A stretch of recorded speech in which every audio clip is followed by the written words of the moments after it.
Wait for the point. Okay, now. Bam. When you want me to, how's it? This is Joey Santore, and you're watching the Break It Down show.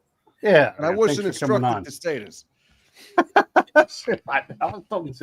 We were talking off mic about the background of my of the show, and so I used to do this charity ride across the country with my buddy Scott. We would raise a bunch of money for veterans, and this goes into what we'll talk about today. But it was a chance to get out and see how beautiful our country was, the people, the land, all these things. This is interstate. We're not even trying hard here.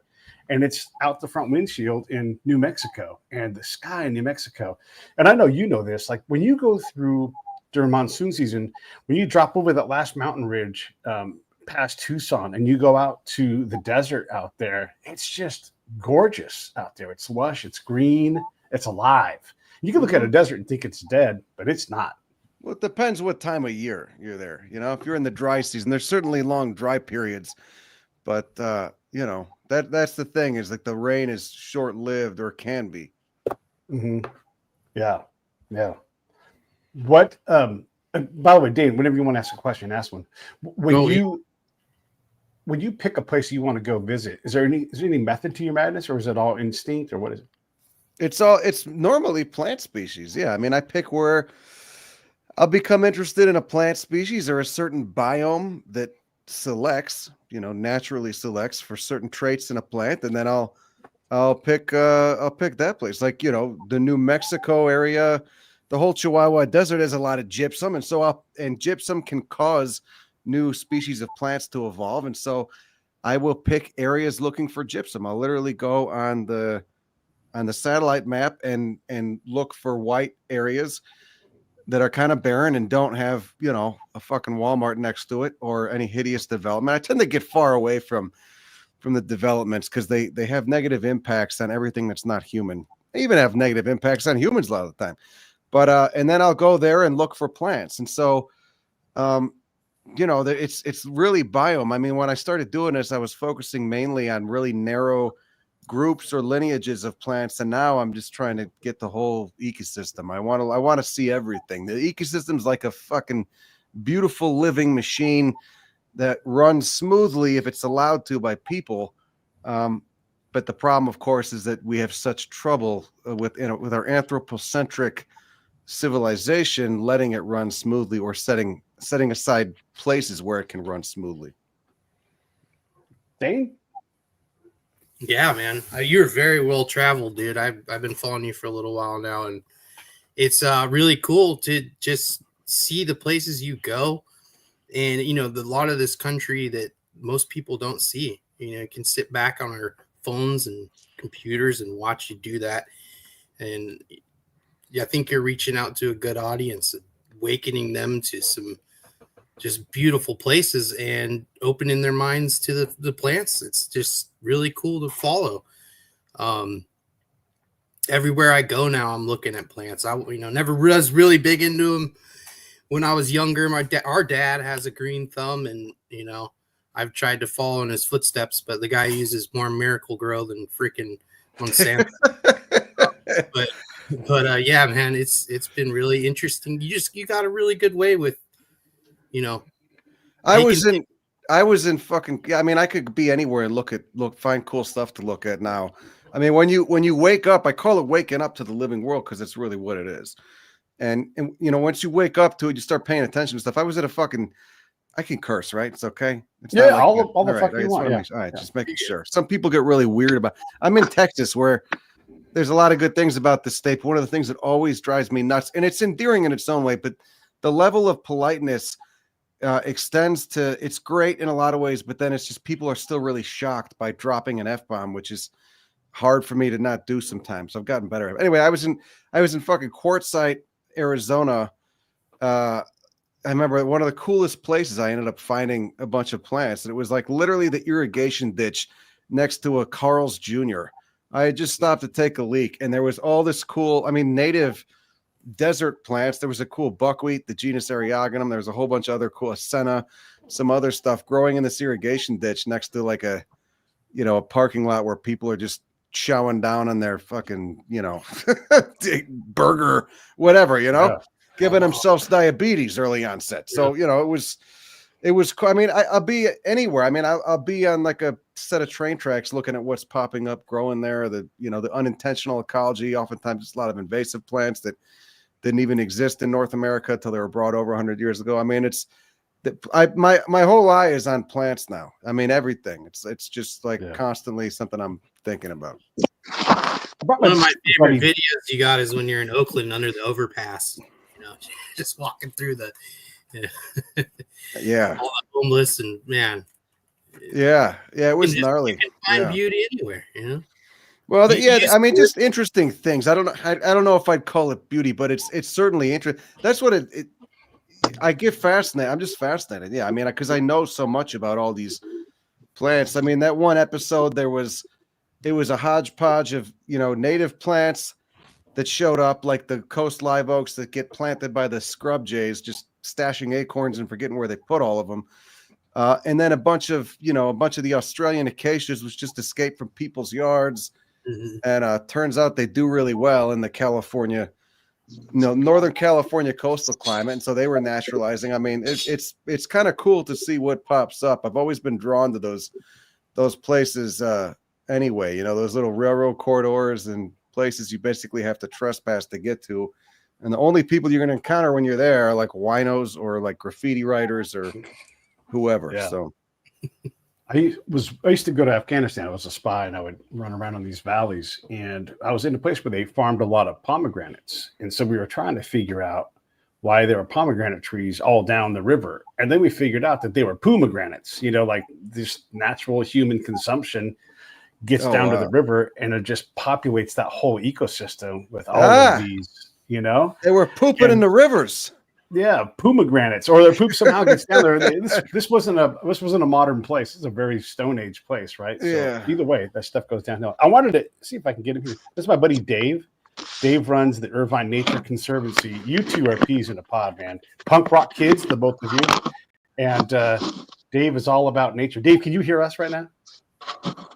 Dave, looks like Dave cannot hear us. Anyhow, Dave runs a gigantic conservancy down here in Southern California in Irvine. Multi-cities, multi-projects. They'll take on a hunk of river that someone wants to offset the damage of building a Carl's Jr., whatever it is. And so they'll hire Dave's organization to go out and put in the native species, and they run seed farms. I don't know if he can hear us. We're still trying to figure his comms out, but you guys will have a great conversation. It's always fascinating to talk. He works in restoration. He's like restoration. I wish we had more of that in Texas. Yeah, man, it's beautiful out there though. Out in West, how far out in West Texas are you? There's a lot of West Texas. I'm in Alpine. I'm in a little town called Alpine that's got a university in it, and they used to have a good botany program. It's kind of non-existent now, but there's the native plants. Like the whole concept of a native plant is not present in most people's minds. It never occurs to them that these things do well because they're adapted here and they evolved here for millions of years. It's the whole concept of planting native. It's not about going back to some mythical point in time. It's about ecological function. Again, this idea of the ecosystem as a living machine is 100% accurate. It's got all these different moving parts, all these different species. You start bringing shit in from other continents. It's like, trying to get a piece to a 1989 Prelude to work in a fucking Buick. It's not going to work. Yeah. If you go back all the way back in the most oldest text about North America, one of the guys is Cabeza de Vaca, and he walks basically naked. Oh, I know about that guy. Yeah. And so he was pooping in rivers too. He was pooping in the Rio Grande back in 1760. He was out in your hood, the Rio Grande. I'm going to make a point to do that at some point. Actually, I'm just kidding. I would never. Well, you took pomegranates first, though, right? I mean, pomegranates, the reason you saw them in Afghanistan is probably, they do so well. It's probably because they're native there. Or the wild ancestor is. Every crop has been through human selection, right, in the last however many thousands of years. But, God, I would love to fucking go to Iran. I'd love to go to that whole area, Iran, Afghanistan. It's a little hot, it seems like, and I'm not talking temperature-wise, but I'd hate to be used as a pawn, as leverage, abducted by the Iranian government and used this leverage. But there's a lot of good botanists in Iran, actually, and there's a lot of fucking cool plants. It's a mountainous region. It's, similar climate probably, I would assume, to like northern Nevada, Wyoming. I mean, there seems like there's some really cool stuff there. Right. Yeah, the heather in the hills, it would evolve with the seasons, and so you could look at a mountain and think it was dead, and then it's all rock everywhere. There's no roads, there's nothing modern, but they've also whacked down all their trees, and so there's no trees. Everything there is small and adapted to that very rocky environment. But then in those valleys, man, it's rich, it's lush down there. Yeah, and you can see complete differences in the terrain from whatever's leaching out of the mountain when it rains and snows, which happens a lot. And yeah, it's remarkable how, like, when you fly in over Egypt, over Alexandria, into, by the pyramids and everything, you know that the Nile is fertile, but then you see it and you realize how wide that band of fertility is. It's amazing. Yeah, I would have. I mean, the Nile during the Pleistocene supposedly was. I mean, that whole region was supposed to be a lot different, And then I mean, everywhere humans go, extinction seems to follow sooner or later. Where even if it was, certain Native American groups or the Maori in New Zealand wiping out the Moas. I mean, and of course the Europeans. I mean, God, the amount of things. So I can only imagine in the cradle of civilization where our species got started, how many plants must have been growing there that are now extinct. I'd love to, God, I would love to know. I mean, if only there was a time machine. Yeah. Dave, can you hear us now? I can now, yeah. Oh, Dave. It's taken a couple of tries. Yeah, Joey, meet Dave. Yeah, so Dave runs the Irvine Nature Conservancy. How big is your space that you guys conserve and work with the other various municipalities in the county? We manage about 30,000 acres in Central Orange County in partnership with county and several cities. Mostly coastal sage scrub, got a lot of riparian, got chaparral, a bunch of different ecosystems that are functioning within that. So there was a spot I used to love going in Orange County called Coal Canyon. It was Coal Canyon and Sierra Peak, and it was I know it is. Yeah, near Corona. There's a Tecate cypress grove there. I mean, there's a bunch of cool plants there. So it's a weird soil type. We've been doing habitat restoration for Tecate cypress up above Coal Canyon. Coal Canyon is an ecological reserve for the state Fish and Wildlife group, and then we manage. There's a county area behind us or behind that we manage in partnership with the county, and then the Tecate bleed into the Cleveland National Forest as well. Oh, cool. What were you guys doing? Were you growing like plugs of Tecate cypress, or just trying to collect seed, or what?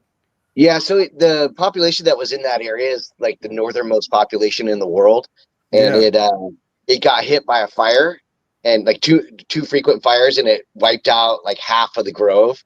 And so we were working with the Rancho Santa Ana Botanical Gardens, and they were growing seedlings for us, and then we were taking them out there and restoring the grove as much as we can. Oh, so great. What's interesting is there was in Orange County, there's a really fancy nursery, garden shop called Rogers Gardens, and they contract grew Tecate cypress this year to sell as living Christmas trees in Orange County. Yeah, I think they grew like 200 of them in order to try to get people to start, buying them and bringing them home and stashing them at their house, keeping them alive. Yeah, they smell great, man. They smell really cool. Good.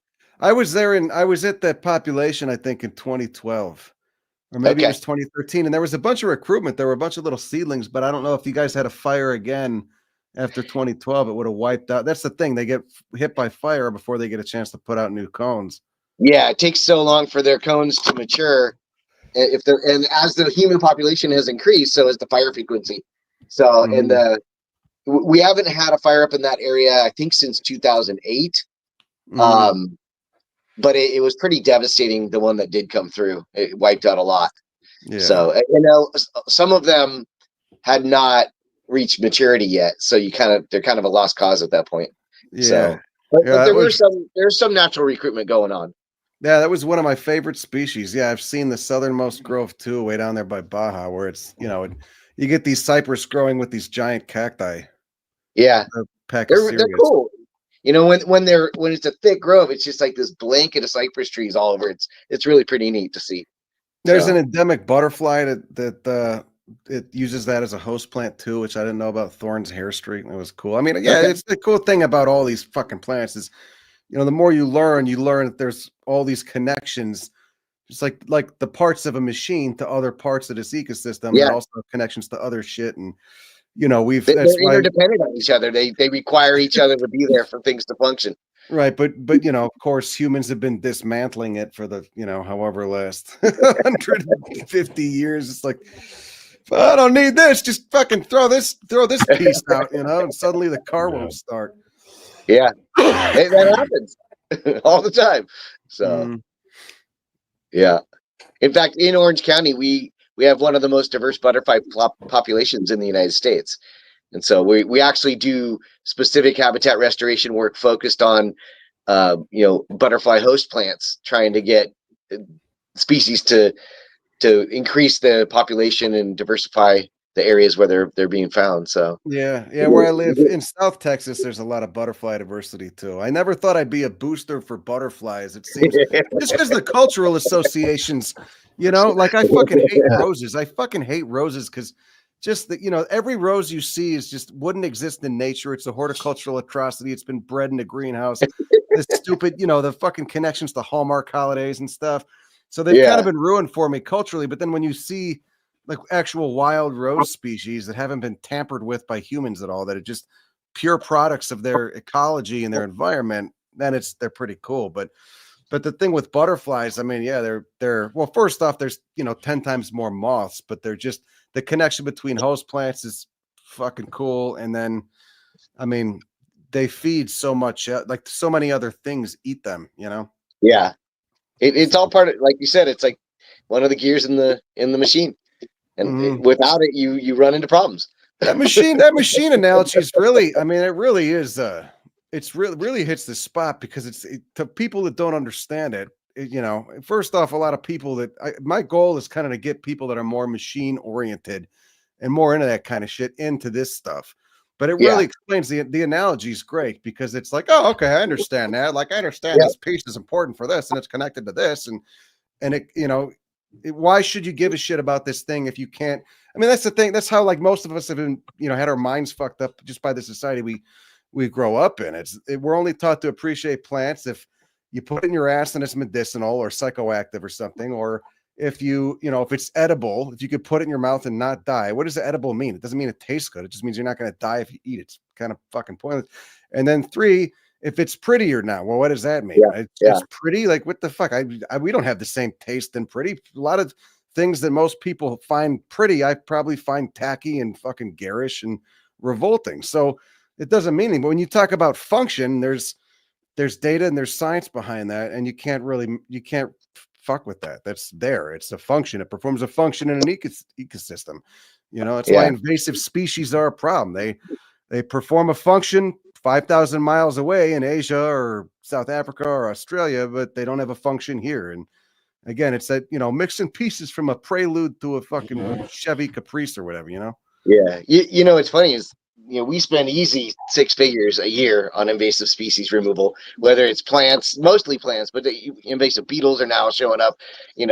Every other year we're getting a new beetle coming in, killing off trees. And like we got now the gold spotted oak borer that has been ravaging the oak woodlands, which is a problem. But it also then increases the fire frequency because you have these invasive plants that are coming in that, they grow and then they dry and then they can burn every single year, like mustard and stuff like that. Or you're killing off the oak trees and they can burn then because of the beetles. So it's invasive species is a big problem. And a lot of people where'd the oak beetle come from? It actually came from Arizona. So really?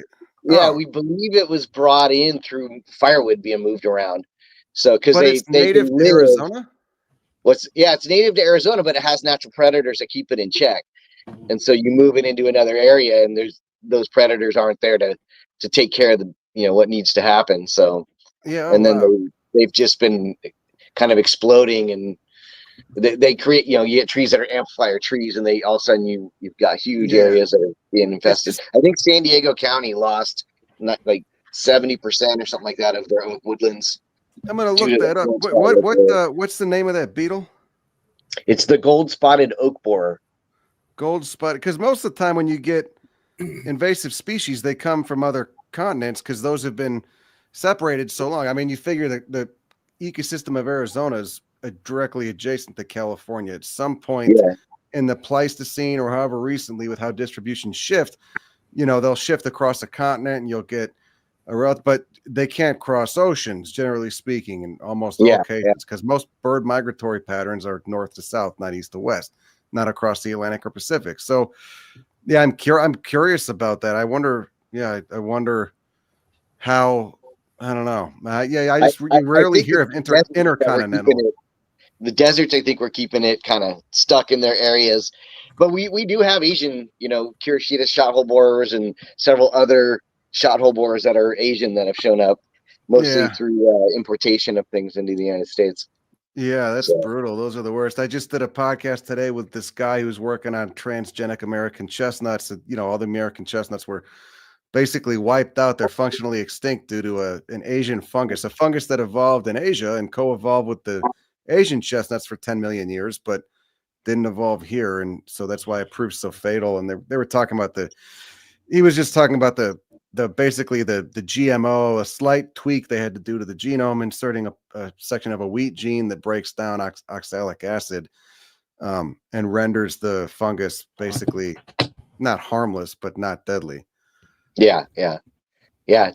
Again, but every time you do something like that, you're messing with something, I mean, you're going to be messing with it anyway. Pendulum swing, Yeah, you're going to be messing with it. I mean, restoring a piece of an ecosystem is a pretty worthwhile thing to shoot for.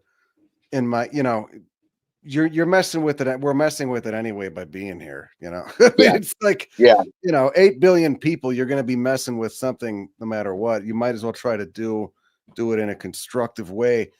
But yeah, chestnuts. I mean, 1 out of every 4 trees on the east in the distribution, in the old distribution where it used to grow, 1 out of every 4 trees was a chestnut. Now they're gone. Yeah, I mean, that's like a huge piece of the Jenga tower that's been removed. Yeah. I just finished reading a book called Moth and the Iron Lung or something like that. And it was about in the 1800s, they were trying to improve silk. And so, legitimate scientists have a bunch of what are called gypsy moths. And it's just like, these things are crazy how these things go. A little breeze comes and blows his samples out of his kitchen window and into the ground. And then they just go wild. They just bust out everywhere. And it causes such a problem. They're so devastating to this new environment. They're just I think it's oak trees. They were just hammering oak trees that they started fighting them with what they had available back in the 1800s, which was cyanide and arsenic. And they're like, you know what? If we mix that with oil, it'll stick on every agricultural product. And so to fight these things, they introduced all of this poison in. And by the way, at the same time, polio is expanding. So like, it's the polio. I love like these examples, like from The Jerk, we're like, he hates these cans. They kept doing that every single time that they came up with a solution. It was totally wrong. And the book is fascinating, but it goes to what you guys are talking about, where if you add this species or take something out, it screws the entire system up. Was that the brown apple moth, right? Yeah, I remember. Yeah, that was something they were spraying. They were spraying for fruit orchards. I don't know if they're still. I'm sure they're probably still doing it, but they were doing it over our neighborhoods at one point. I'm in Santa Cruz, and I remember that they were everyone was real upset about that, but they're still around. Yeah, there's no getting rid of it. No. Yeah, they're not. In the 80s and 90s, we were fighting our weed growers, and the state's like, we know what we're going to do. And I forget, Promethean, I think is what it was. They down in Mexico, they don't care about that crap. They're just going to spray that stuff everywhere. But the citizens of California are like, look, we're not all that mad about pot growers anyhow. You're for sure not going to dump a bunch of poison on the top of all of us, even though we had done malathion to knock down the mosquitoes. And so you're always battling this whole thing. By the way, from that moth book, down line from all of the problems that were created, DDT comes out of that whole problem set. It's a sub thing from that moment, Yeah, that was DDT was a bad one. That was an ugly period. Didn't they just find a bunch of barrels off the Catalina Islands full of DDT? Yeah, It's been a problem for a long time in Southern California because they dumped barrels and barrels, hundreds of barrels in the channel between LA and Catalina. That's so And that's why funny. the Bald Eagle had so many issues out on Catalina Island, and there had to be this whole recovery program that went on, which has been successful. We've actually, in Orange County, we've had bald eagles nest here now over the last 6 or 7 years for the first time since the early 1900s. But it was the ones that were re-released out to Catalina based on the DDT problem. Yeah, we'll So- just dump this in the creek. Yeah, what could go wrong? There's nothing. No, just just These things don't don't think about it have to again. keep it. Okay. Go down to the ocean. It's just like forgetting about it. No- You know, you wanna nobody see will it. see it. I had a guy on my show, and I've had him on several times, and he focuses on the ocean. And so there's an international rule. Maybe you guys know about this. There's an international rule that like anything before 1972, it just doesn't count. And what he's fighting is like in World War II, anytime a ship's out at sea, they can just dump whatever munitions off the edge of the boat they want, airplane, whatever. Nobody cared. And so now there's these entire dead spots in the ocean where legally there's nothing there. There is no bomb. But the fish that were there are born with cancer. Like that's how they've adapted to the environment, by just having cancer on board as they're created, and they're all mutated. And there's all these other problems where we put munitions into the dirt on land, like in Alabama at Fort Rucker, where they're like, we don't even know where all the ranges were. It's been too many years. There's too many trees. There's too many things that aren't around anymore. And so if you are assigned to Fort Rucker, Alabama, you're automatically given like, hey, we can't say that we didn't poison you when you were there. So it's in your like disability paperwork, right?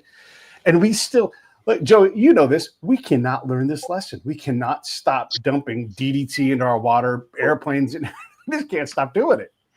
PFAS, the PFAS, yeah, that's the one now. I'm sure there's more that will come out. You know, deregulation though, right? Yes, as long as the companies are happy, it's all that matters. As long as we can make all those companies happy and, you know, their lobbying pays off, doesn't matter. Yeah. Stop the dollar. That poison that they were dumping on all those to stop the moths, they were saying like, hey, arsenic in these small amounts, mercury, it's not a problem. We got it all good. It's like that. It sounds patently ridiculous now, but then I always wonder, and I want to hear what you and Dave think. What are we doing now that's akin to that? Like, okay, we all know that you shouldn't have lead was one of the ingredients. So lead, arsenic, and mercury were the things they were using to solve a health problem. It's insane. But what are those things now that we do that we shouldn't be doing? I mean, I'm not a chemist. I don't know. I'm sure I'm sure the list is pretty long though, you know, of stuff that's it'll come out in the wash. I mean, look at PFAs, look at how long that those were just part of everything, you know, flame retardants, Teflon cookware, anything. And now it's like, oh yeah, by the way, they're linked to cancer. Sorry. Yeah. And they're everywhere. And we knew that in the 70s, you know, there was I think it was a Netflix movie that came out on it. Yeah. I mean, I'm sure there's so much. Look how it's not normal. I mean, I'm sure cancer is normal, but the fucking rates at which people get it now, it's insane. We're all going to get cancer. Every single one of us, I'm sure, will at some point. That's just, there's no way. Not to be too negative. I'm just saying, you know, let's be honest, right? But it's coming. You know, there's so much shit that's just pumped into everything. I mean, like putting Roundup. And I'm not against Roundup, but putting it on food is fucking insane. That's insanity. That's the mark of a sociopathic civilization. Well, and look at the plastics. The plastics alone, those are, as everyone knows, are a problem because it's, you know, you have big ocean islands of plastics. You have plastics in your food. You have, you know, all kinds of stuff. Not to mention all the shit that's in plastics too. It came out, you know, anything black plastic like takeout containers is probably giving you cancer. That came out like a month or two ago. Yeah, you know, where I live, everything is so reactionary. It's like the whole fucking state here is just like, fuck yeah, we're gonna use plastic. We're gonna fucking trigger the libs. And I don't care what position someone's on, but just the whole idea of just like getting back at the other side, whatever, you know, this reactionary. It's so shit for brains. It's like, wait, this shouldn't be a political thing. This is like preventing people from getting cancer, man. This shouldn't be like a left or right thing. This is caring about the future of your kids not getting cancer when they're older shouldn't be a left or right thing. Like, you're not, really, like, come on. Like, people are just so easily duped by pundits and by social media talking points. It's and it's the plastic companies. A lot of people work there. A lot of people's livelihoods are dependent on it. So right. And so that's why it's, rather than shift industry or make these small changes, we just, we fight to stand still and not do anything, like the same. I don't know. I mean, fuck, I don't know. I mean, the same thing with like the electric cars. Like, I'm all for just not being trapped in a car every day to begin with. I'd rather live in a walkable city, only take cars when I need to move a fucking couch or have an excessive load of groceries or something, but the thing about the cars, like, electric cars are just better. Yeah, the lithium sucks, but there's less moving parts. You don't have to get oil changes. And the sheer fact, I mean, I got a friend who's a mechanic. He was like a fucking right-wing guy. And he was like, yeah, combustion engines they're just not that efficient. You lose a lot of energy and heat. Electric cars are just more efficient pound for pound. You get more bang for your buck in terms of energy put in and whatnot. And not, all the kickback against electric cars now, it's so unthinking. It's just divisiveness. You just said you want to live in a walkable city. Your ass lives way out in Alpine, Texas. I know where Alpine, Texas is, and it's walkable. I can walk to the grocery store from here, man. Fair enough. But if you have to leave town, man, you'll die. You're in the middle of nowhere. Yeah, I'm not against cars. I just don't want to be fucking trapped in one every day. Have you ever been to the I-35 corridor in Texas? It's a fucking shit. Oh my gosh. No offense. The ugliest area of the country I've ever fucking been to is between Austin and San Antonio. It's just like billboards for ambulance chasers, car dealerships, fucking 16-lane roads, frontage roads that are basically an extension of the freeway. It's a shithole. It's a fucking ugly, miserable ass place. There's no trees except in the median parking strips of these giant parking lots, half of which are never used. I've never seen a full parking lot in any of these retail slum shitholes. It's a fucking miserable place to live, versus like when you go to like a college town or something, it's like old school or old cities, old cities where there's walkable streets, but they're not easy to drive in. You can't find parking, but they're much more, you can fucking walk. And like, I just don't want to be trapped in a car. It's miserable. And it's horrible for your fucking health too. You get metabolic diseases, ass cancer, diabetes. I mean, we didn't evolve for 2 million years to be trapped sitting like this for 3 hours a day. It's fucking, what a miserable fucking life. And Americans have no idea how bad they're getting fucked because this is just what we're given. We don't have any options. They don't make cities like 1910 fucking Norman Rockwell Main Street anymore. They don't make them like that because our whole infrastructure is built around cars and shopping and all this dumb shit. We don't have a national culture anymore. I hate to say it. We really don't. You leave the country, you go to other places.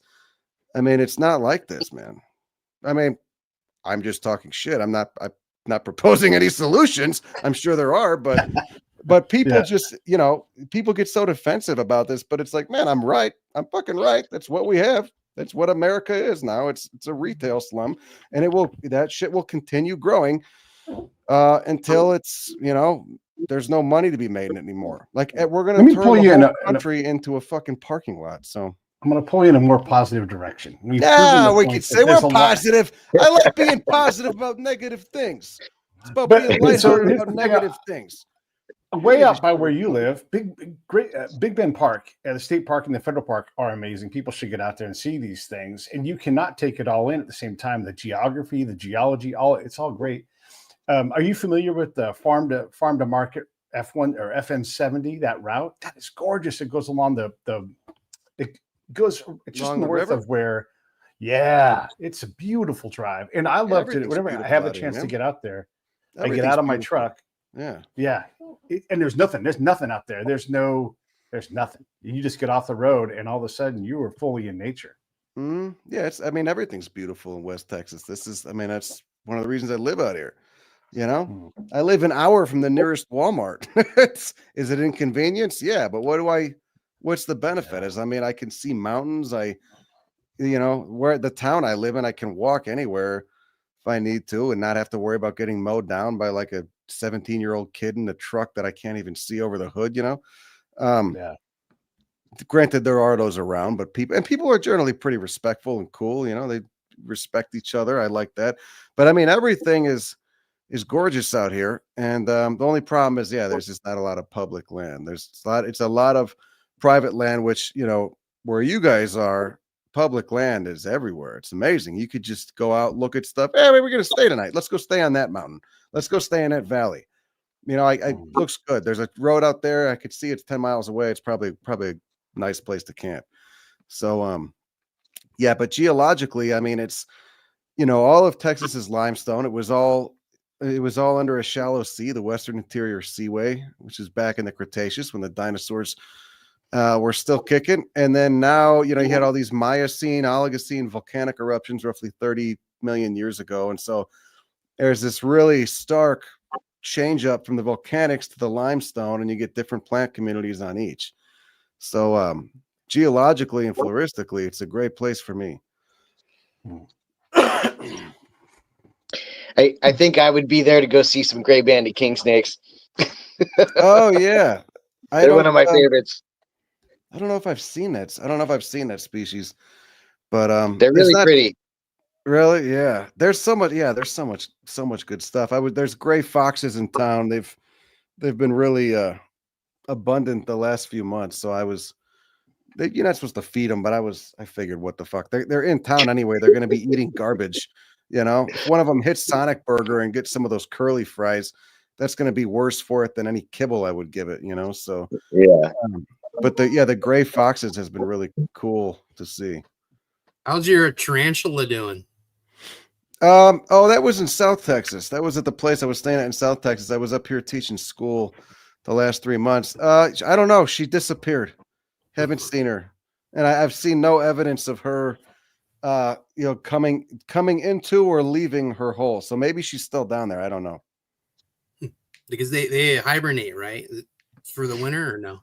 Yeah, I don't think she was going to find a mate in my front yard. I don't know what happened. I hope she's still alive. I guess they can live for a long time, like a decade or two, I think. Yeah. You seem to run into a lot of animals in your journeys. It's almost like they come to you. I mean, you do spend a lot of time outside, but it just seems like almost every video you're running into something. Yeah, I'm just out there. I mean, you know, I think it's because you're paying attention. Well, yeah, I think it's really easy to drive by landscapes, especially in a desert, and if you've never spent time in them, you don't know what to look for. It's really easy to look over them and just ignore it. But there's a ton of stuff there. It's just really about having a context for it. And so that's what I kind of hope to get other people to see, is that once you get a context for it, these places aren't boring anymore. You realize, oh, there's a lot of stuff going on. It's really worth taking a look at, you know? It's like an analogy would be like looking at like an abstract painting from 20 feet away, and it just looks like a gray blur, you know, like some weird shit. And then you get up close and you realize it's not just a gray blur.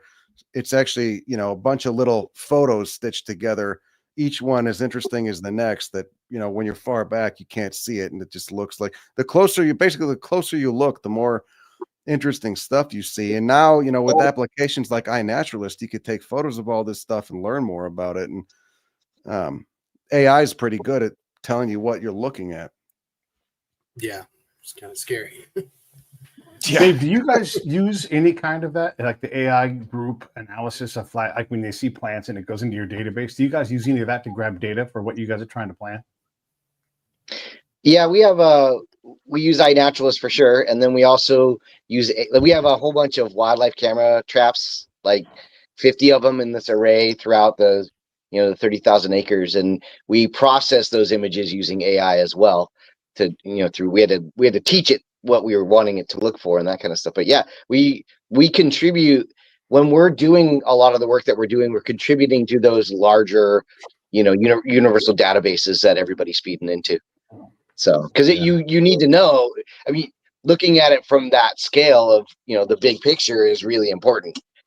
So, because you may be seeing movements of species, where you're like, oh, we're losing them, but they're actually just migrating their whole range, based on the climate change issues and things like that. So the bigger picture is important to participate in. So we do. It's wild. AI is just one of those things where it's like it could be so great, and there's going to be good stuff that comes out of it. It's like, it's like having a computer in your pocket, which is what Yeah. a smartphone is. But it's gonna be used for. There's gonna be a dark side too. Yeah. Yeah. Like the most innocuous of which is going to be selling you dumb shit you don't want. But then there's going to be who knows in terms of government, what's going to come of it. So I saw Terminator. Right. Yeah. We love walking into that Terminator trap. We were just desperate to do it. Skynet's online. Skynet just became conscious. Yes. Yeah. When you and I'm always curious with Dave about this too, the difference between preservation and conservation, like in the different ways to look at land and how we use it or decide to not use it. What are your thoughts? Like, do you have a certain spot where you think, like out here in California, we're trying to rewild things. No grizzly bears, please, but rewild things up to a certain point. Why not? But hey, Dave, I'm all in a grizzly bears. I'm just saying. But you do have to get people to buy in on. Wait, we're gonna have grizzly bears out here, and then like you guys shut down a portion of the nature that's available to us. You're like, it needs a break, right? And you guys are great about helping us manage that. So I guess, what are your guys' thoughts on preservation, conservation, access? Because you also take a speed rail and go drive up mountains out in the desert too, and have at it and destroy whatever you want because it's fun. I mean, for us, conservation and preservation, we're such urban edge and that urban wildland interface that you have this constant pressure of going on. And then when you do the preservation of things, you need to do it in scalable measurements where you're not just creating a bunch of islands that are really unsuccessful. They have to be connected. And I think that's really key to the success of a lot of preservation and or conservation efforts, and then for a lot of us here, we're actually rebuilding ecosystems. So, we do habitat restoration work at 100 acres at a pop. And, we have a native plant farm where we're growing seeds, including, the main structures of those ecosystems, but we also rare and endangered plants. We're farming those so that we can put them in the seed mixes, and because it's about ecosystem functionality and the health of that ecosystem, and able to be resilient against the stressors, including, public humans are a stressor on nature. They are. You're coming out there, it's causing stress, whether you're interfering with their foraging habits or their mating habits, or forcing them to be active at night when they should be during the day, all that kind of stuff. But we have that under a magnifying glass in Southern California, simply because we're one of the largest urban populations in the world. So there's all kinds of nuances with all of it.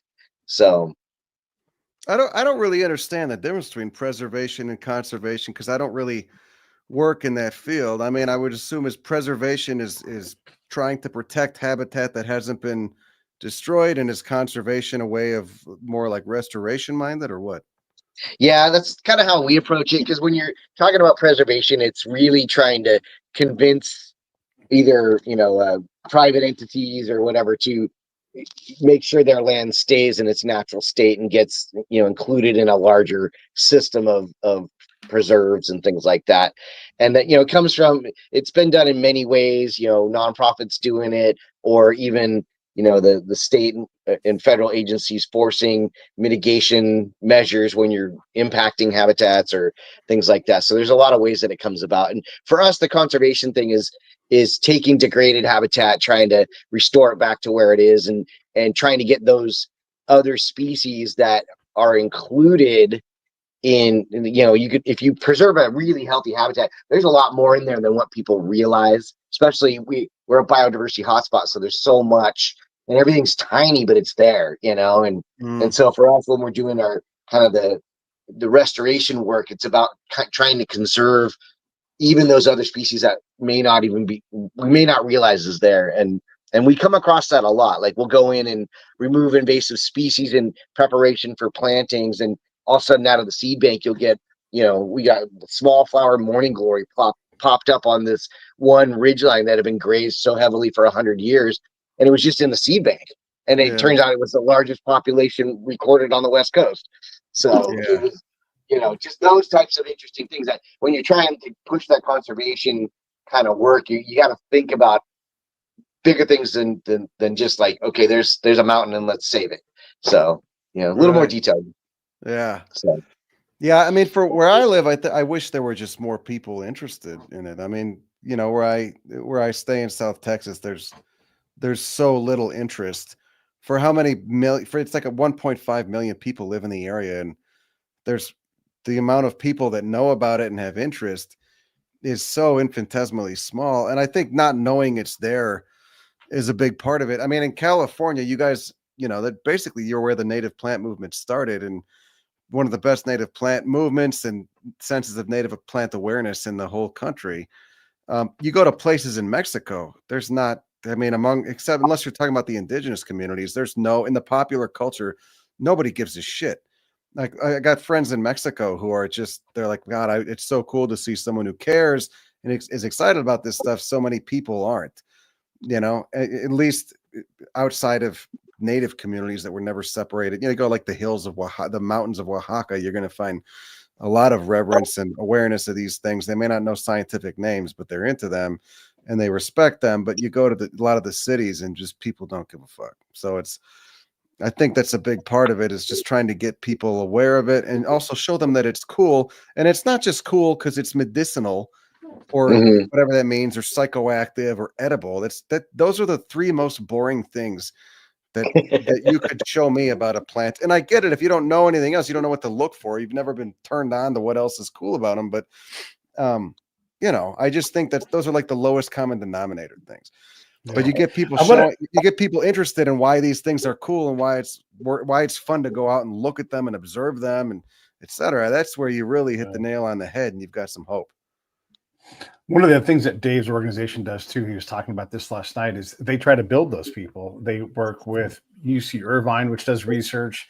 They're working with the lower schools and just trying to create programs. They're really great at community engagement. But gosh, Dave, I mean, how much of that work is your guys' work trying to seedlings of people who care about these things and will go on to PhD careers, or like your work, what you do? You guys have a lot of people that love this stuff. How do you make more? Well, we over the last, I've been here working at this organization for 18 years, and we made a conscious effort. Like so you have people connected, but they can connect in many different ways, and a lot of them are recreationalists, right? And they're connecting through hiking or bird watching or mountain biking or whatever it is. But we really made a conscious effort to push kind of a stewardship or kind of a give back sense with the community. And we have, working across the county, we have about 2,000 volunteers that are highly trained in a lot of this stuff, and they're, uniformed. And so people look up to them and as, someone that's a respected person. And then they offer these activities, we're doing 300 a quarter that, where these volunteers are then taking the community out as volunteers in order to get them to participate in these things. And in Central Orange County, it's worked really well. We have a website called Let's Go Outside, which is kind of generic, and we allow other nonprofits and stuff to put stuff in there. But we've got 61,000 visitor accounts in there where people are coming out on a regular basis, and we're getting tens of thousands of hours of community volunteerism and for like pulling weeds and planting plants and monitoring raptor nests, all that kind of stuff. And about 20 years ago in Orange County, there was the environmental activist groups, and they were the ones fighting for that preservation stuff. But then, what's preserved? Like what then? And for us, it was about engaging. We got 3.5 million people in Orange County, and in this small space, and we're like, we need to engage some of those people and create a stewardship, volunteer that their sole purpose is to get more people interested in this stuff and involved in this stuff. And so we've been really successful at that. But it's still, it's a drop in the bucket compared to the population. And A lot of people don't even see nature when it's standing right in front of them. I was at a gas station the other day and I watched a Cooper's hawk come in and annihilate this pigeon right in front of all these people, and I'm the only one that saw it. I'm just like, Yeah. that was like super cool. Like, how do you not see that? And nope, they didn't even look up off their phones. So I some days it's think you frustrating. gotta. I think it's gotta be forced in some way. I think you should kidnap people, put them in a bus, put them a bag over the head, take them to Carrizo Plain during a massive bloom. Excuse There my you voice. go. Take them to Carrizo Plain during a massive bloom.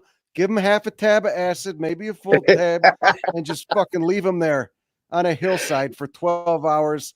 Tell them you'll come back, a little cooler full of water, maybe some fizzy drinks. No, but seriously, I don't know. I mean, I think you need the problem with this and why so many people have been turned off I think it's because the delivery's been so vanilla, and that's important for some people. Some people need a nice watered down, safe and soft approach, like I saw growing up at times.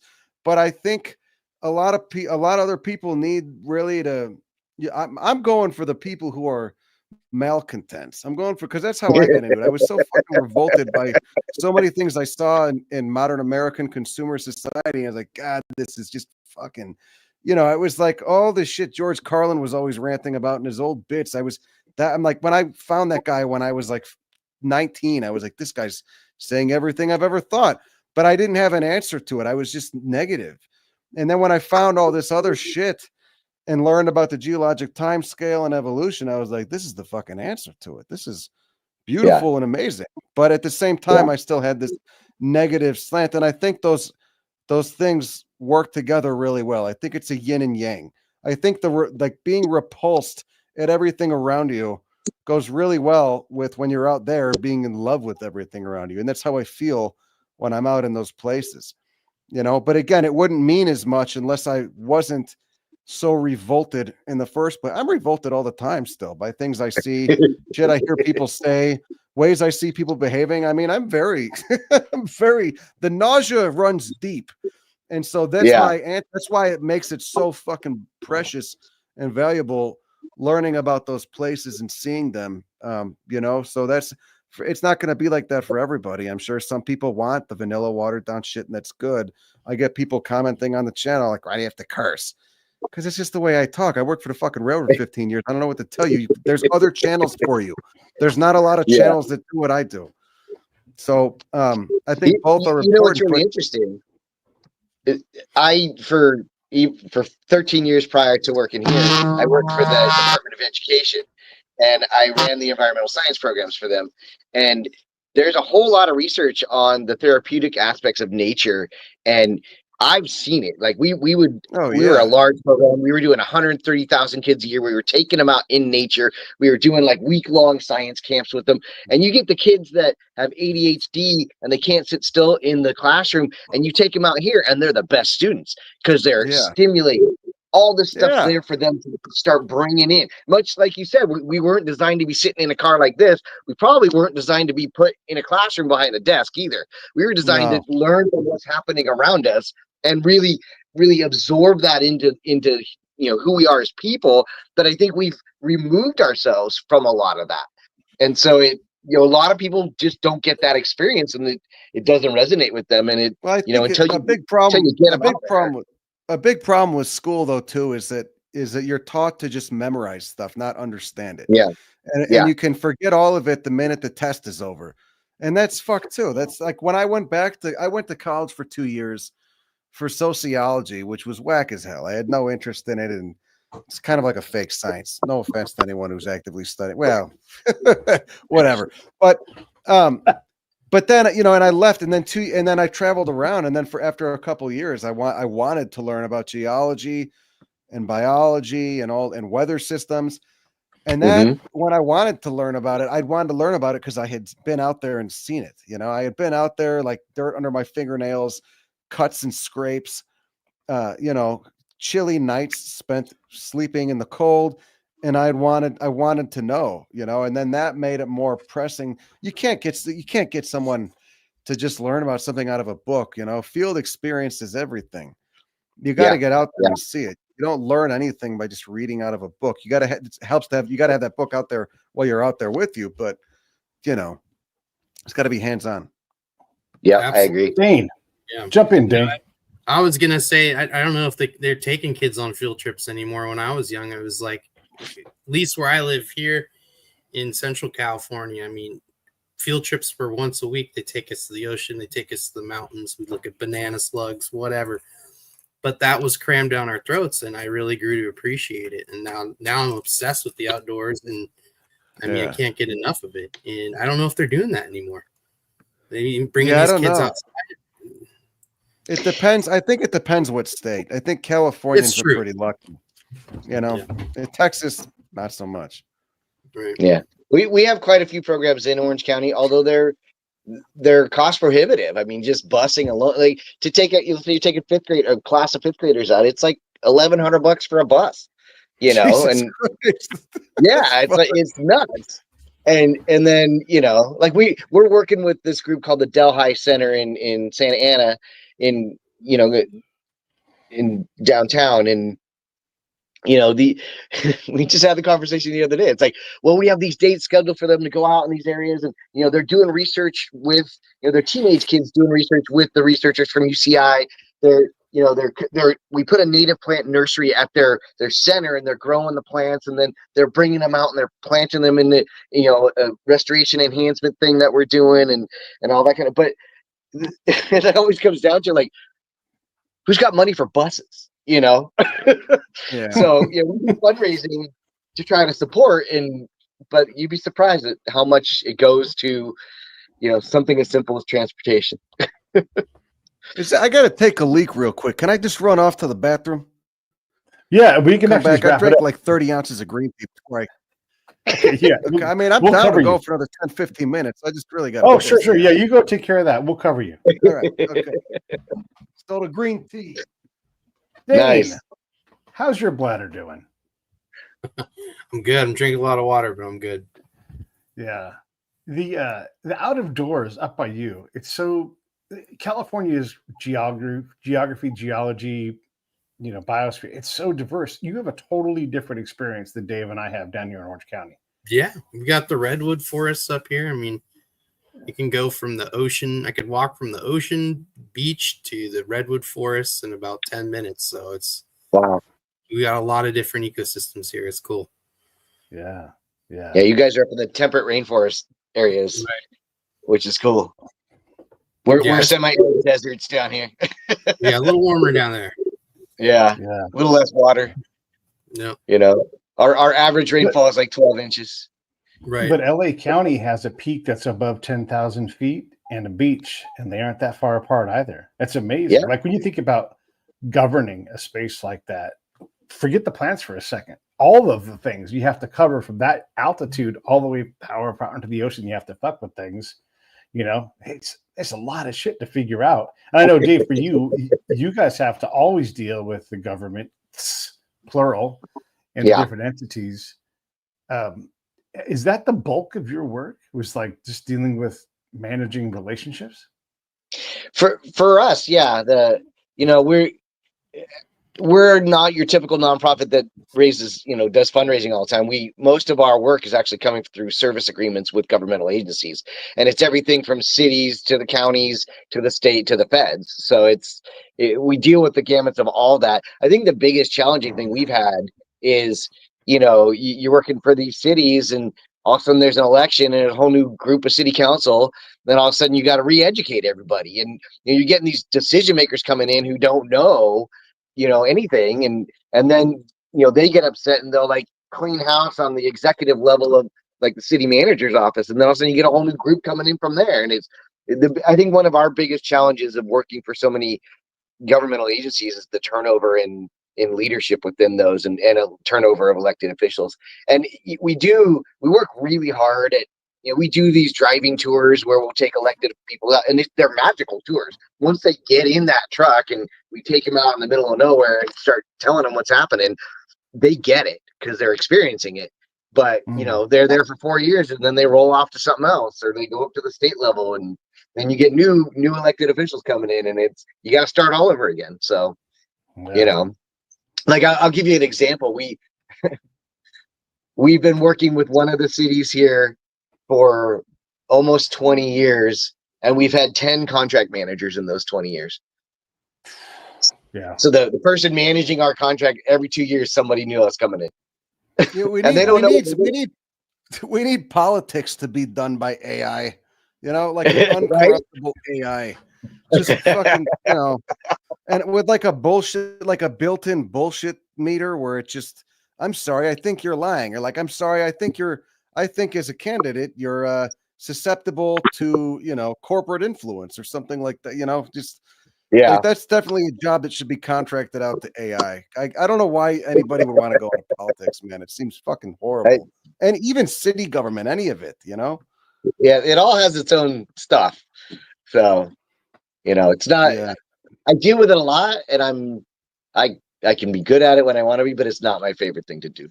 It's just so fake. You know, I think that's the reason Trump appealed to people, regardless of anybody's opinions on Trump. And I certainly don't like the fucking guy, but I think it's part of the reason he appealed to people is because he wasn't reading off a script. He didn't come off like a fucking phony.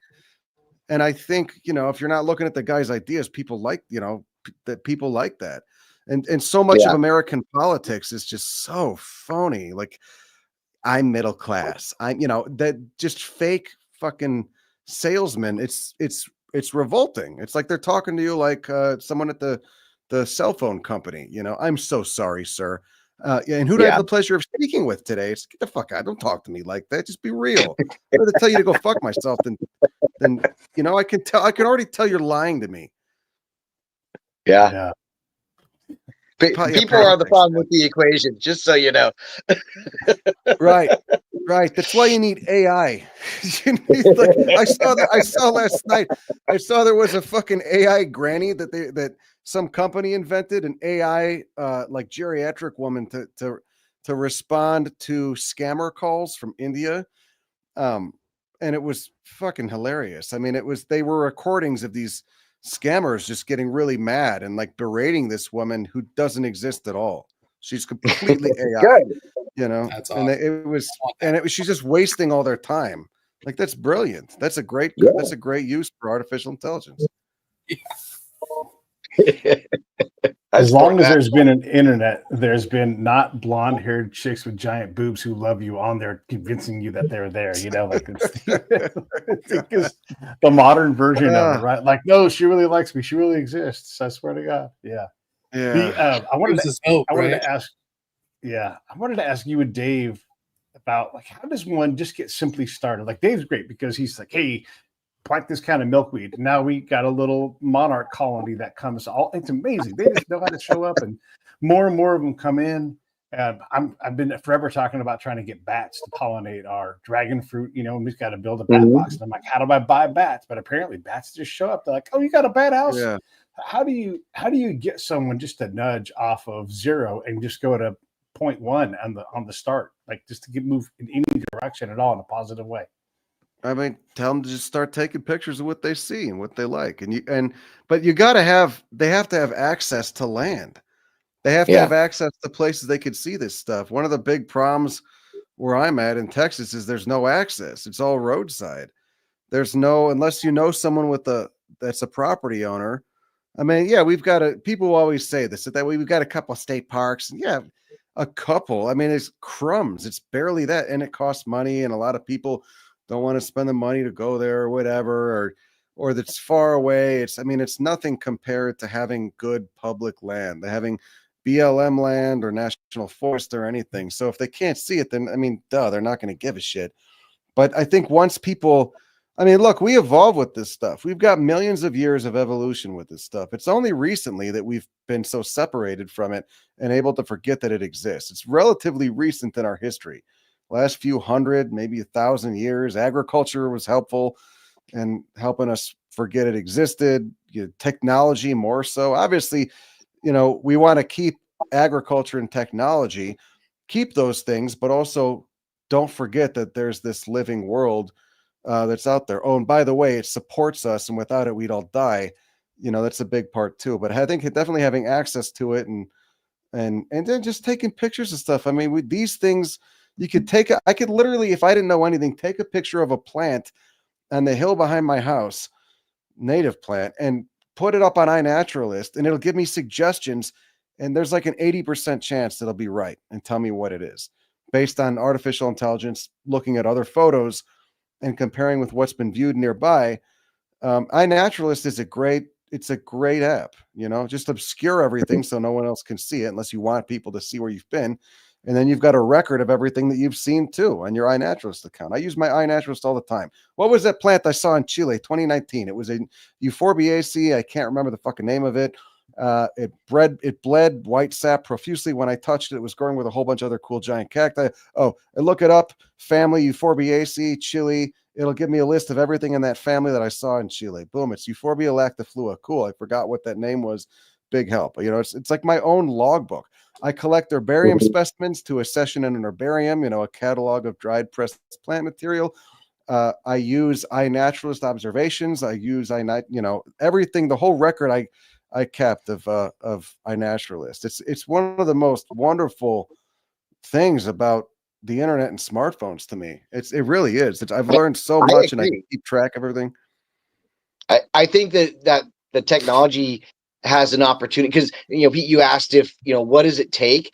It's the little things, but it's the things that you connect with, right? You could be in your backyard and see something and like, what is that? Like, ask the question and try to figure it out. And then pretty soon you're into like, okay, I know what this tree is, and I think it's super cool. And oh wait, there was this bird and it was yellow, and you learn there's a warbler, oh, that's cool. Like, what's that? And that's how it starts, and it can be in your neighborhood, as long as you got some nature. And even if you don't, it can start something else that leads into nature. But it's really, I think, about access and experience, getting that experience. And now that the resources are, you used to have to buy a stinking field guide for an area that you're going to and hope you can, figure out from a couple of pictures what's what. With the AI stuff, it's dynamite. You're like, yeah. And, you can get a kid hooked on that easy. Be like, let's go for a quick hike over in the marsh and hit this, and tell me what it is, kind of stuff. And it's those simple little things that establish that connection to the natural world. And, we're not that far, evolutionary wise, we're not that far removed from it. And we should be able to come back relatively easily. And raptors are cool. It's always great to go on a nature walk with you, Dave. You're so great with that. And then that's how I started. There was a guy that was doing falconry in the schoolyard down the street from my house when I was a kid, and I'm like, that's badass. Like, I'm into that. Yeah. Dave knows some amazing people. Hey, I want to wrap this up so you guys don't got to listen to me yapping all day long. But everybody should go look. If you guys are already doing this, so many people already are. And congratulations, by the way, Joey. You're so successful with your channel. But just if you guys can figure this out, this is really interesting. It's great stuff, and it's crime pays, but Botany doesn't. That's where you go. There's links. You can find it. Type in Joey's name. It's not that hard to find him, but you're absolutely going to love his work. It's fantastic. And I appreciate you for coming on the show. What do you want to say to all of us to wrap things up? Me? What do I want to say? Yeah. I don't know. Get the fuck out there and just start looking at stuff. I start asking questions. The key to learning is always asking questions. And you've got these smartphones and computers. You can literally ask your phone a question and it will fucking answer you. I mean, it's right there. Do you want to use it to like look at pictures of butts and pictures of what people ate for lunch, or do you want to? You could use it for both. You could use it to teach yourself too. Right. I mean, really, that's what, get out there. Just be curious, just ask questions and understand the concept of native and invasive. And it's not about some sort of purity test. It's about ecological function and pragmatism in this living machine. And it's really cool. Again, we got 2 million years as a species evolving with this thing. It's in our genome to care about it already. Okay. Dane, what do you want to say before you wrap it up? Oh man, I don't know where to go. You guys are so smart. I'm just sitting here like lost, but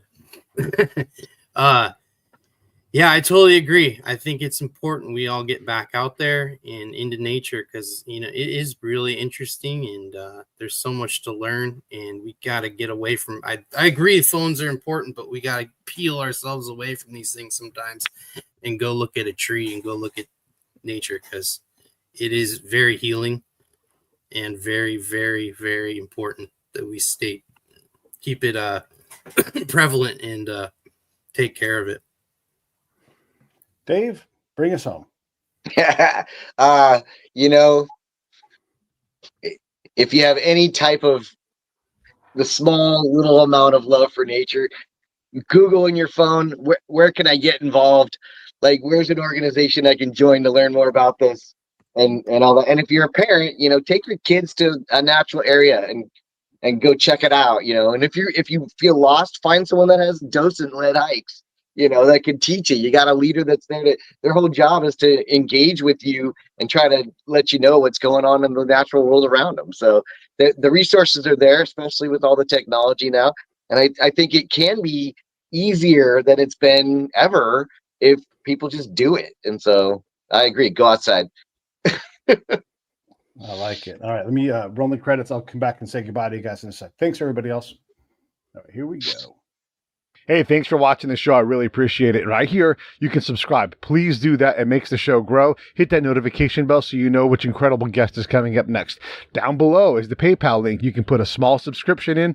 That is an enormous help. All that money goes right back into the show. And then right up over here are the next episodes you should listen to, curated by yours truly. Thank you so much.